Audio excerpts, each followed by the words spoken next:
বানাচ্ছি আজকে নিরামিষ কিমার কোপ্তা।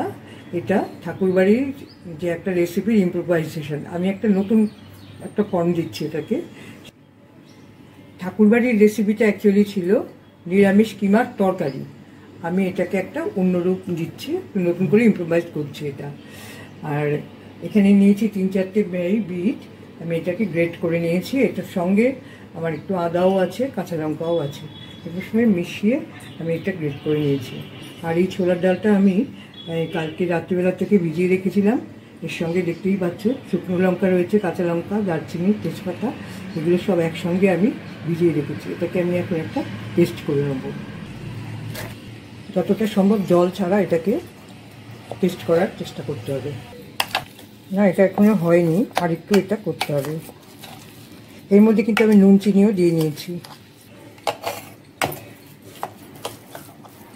ডালটা সুন্দর পেস্ট হয়েছে। কড়াইতে তেল চাপিয়ে নিচ্ছি।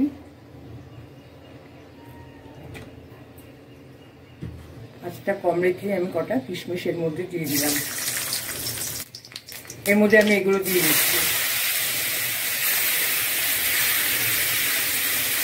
সামান্য লবণ দিলাম। এর মধ্যে 1 চামচ চিনি দিচ্ছি।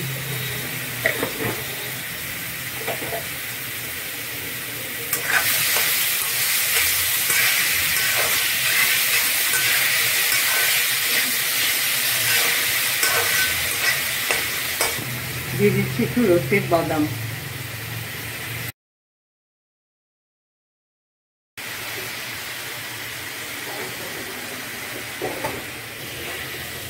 এর মধ্যে একটু দারচিনি মিক্স করে দিচ্ছি।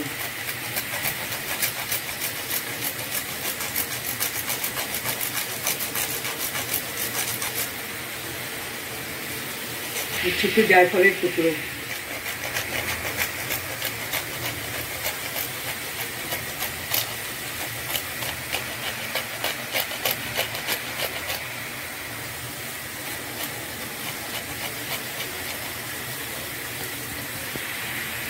কোনো কোপ্তা বানাতে গেলেই জায়ফলটা কিন্তু এসেন্সিয়াল, এর মধ্যে দিতে হবে। এবার দিতে ভালো করে একটু বেড়ে নিচ্ছি। কিছুটা কাঁচা লঙ্কার কুচি। এটাকে এবার নামিয়ে আমি ঠান্ডা করে নিচ্ছি। আমি এটা দিয়ে ছোট ছোট বল বানিয়ে নিচ্ছি। করো, হ্যাঁ।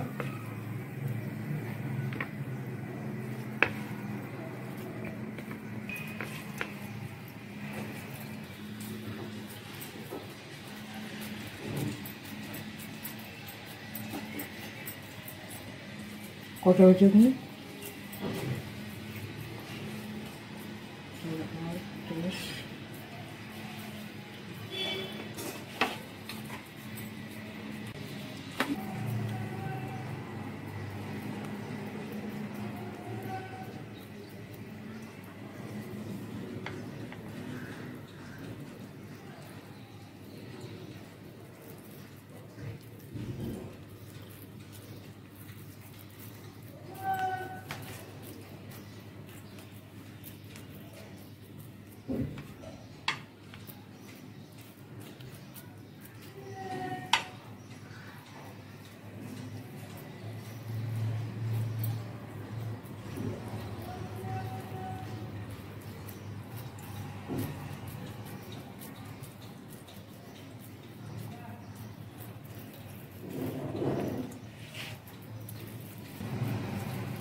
ছোলার ডালের পেস্টের মধ্যে আমি ওই যে বলগুলো বানিয়েছিলাম সেগুলোকে আমি ভেতরে ঢুকিয়ে নিলাম।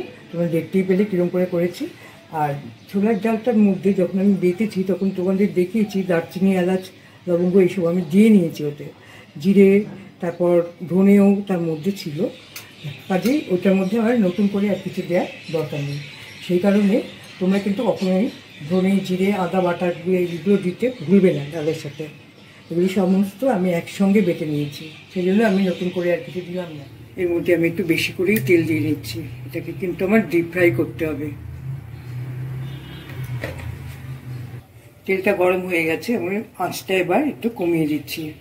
যে কোনো এই পিঠার ভাজতে গেলেই কিন্তু একটু মিডিয়াম আঁচে ভাজতে হবে, হাই আছে এটা ভাজতে যায় না, তাহলে ভেতরটা কাঁচা থাকে। আমি এখানে হালকা করে এক একটা বড়া দিয়ে দিচ্ছি ভেতরে।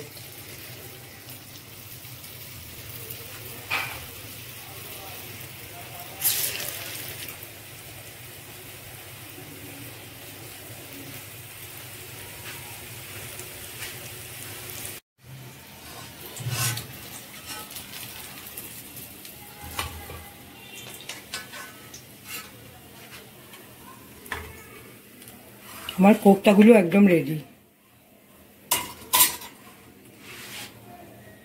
লঙ্কা, জিরে, এলাচ, দারচিনি, তেজপাতা আর কিশমিশ খানিকটা ফোড়নটা দিয়ে দিলাম। এলাচ, লবঙ্গ, দারচিনি এর মধ্যে দেওয়াই আছে, আর লঙ্কা, তেজপাতা এসব তো দিয়েছি। দিয়ে এবার আমি যে মশলাটা বানিয়ে রেখেছি, এই মশলার মধ্যে ধনে, জিরা, আদা, লঙ্কা সব একসঙ্গে আছে, এটা আমি দিয়ে দিচ্ছি।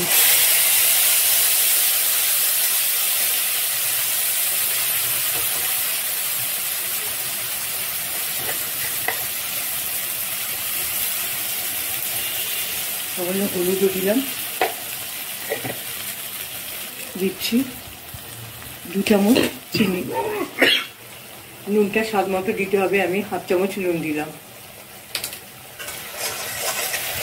সুন্দরভাবে মশলাটা কষা হয়ে গেছে। এখন আমি এর মধ্যে এই মশলাটা একটা তৈরি করার যে জলটা সেটা দিয়ে দিই। মশলা তৈরির যে জলটা ছিল সেটা আমি এর মধ্যে দিয়ে দিলাম।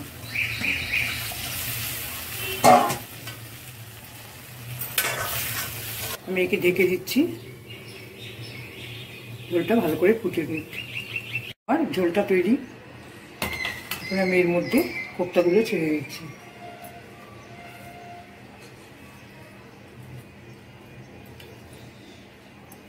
আচ্ছা, একটু বাড়িয়ে দিই। দেখো, যেহেতু এটা আমি ডাল দিয়ে বানিয়েছি, সেহেতু এটা কিন্তু ডালের কোফতা সবসময় জল দিয়ে এই ঝোলের মধ্যে ফুটাতে হবে। কিন্তু অন্য কোফতা যদি বানাই তখন এটা রিভার্স করতে হবে, মানে কোফতাটার ওপরে ঝোলটা ঢালতে হবে। আমি এগুলো দিয়ে দিচ্ছি।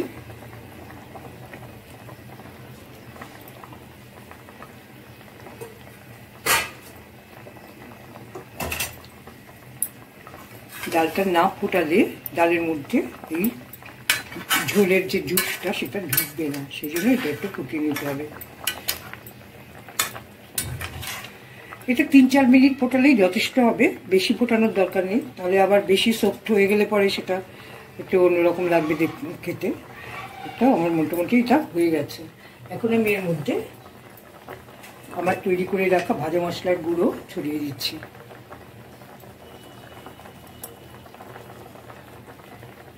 ভাজা মশলার একটা সুন্দর গন্ধ আছে। আমার এই যে ভাজা মশলাটা, এর মধ্যে কিন্তু জিরে, মৌরি, ধনে, শুকনো লঙ্কা, এলাচ, লবঙ্গ, দারচিনি সমস্ত কিছু একসঙ্গে একটুখানি হালকা রোস্ট করে আমি এই মশলাটা তৈরি করে নিয়েছি। এটার একটা অদ্ভুত সুন্দর গন্ধ, প্রায় সমস্ত ব্যাপারেই এটা ব্যবহার করা যায়। দিয়ে দিলাম। আর এবার দেবো একটু লেবু, লেবুটা চিপে দিচ্ছি একটু, একটা টকটক স্বাদ খুবই ভালো লাগে কোফতার মধ্যে।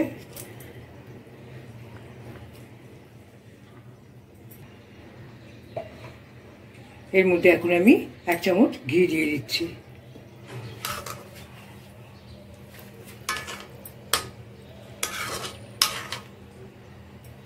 এই নিরামিষ কিমার কোফতা কারি একদম তৈরি। তোমরা এইভাবে ট্রাই করে দেখো, খুবই ভালো লাগবে খেতে। আমি এবার এটাকে নামিয়ে নিচ্ছি। আসন্ন 25শে বৈশাখে রবীন্দ্রনাথের জন্মদিনের দিনে তোমরা ঠাকুরবাড়ির এই রেসিপিটা ট্রাই করো। এটা নিরামিষ কিমার কোফতা কারি, তোমরা একটা বানাও, বানিয়ে তার প্রতি শ্রদ্ধা জানাও। তার বাড়িতে নতুন নতুন অনেক রেসিপি সেখানে, ওটা একটা স্টোর হাউস। এটা অবশ্যই আমার ইম্প্রোভাইজেশন, এটা তো স্বাভাবিক, সময়কালের নিয়মে সবই পাল্টায়। আমি একদম তাকে বেস করে, আমি সমস্ত সময়ে আমার লেখার কাজেও তাকে বেস করে আমি নিজের টুকু দেওয়ার চেষ্টা করি। এখানেও তাই করেছি, তোমরা ট্রাই করে দেখো, ভালো লাগবে।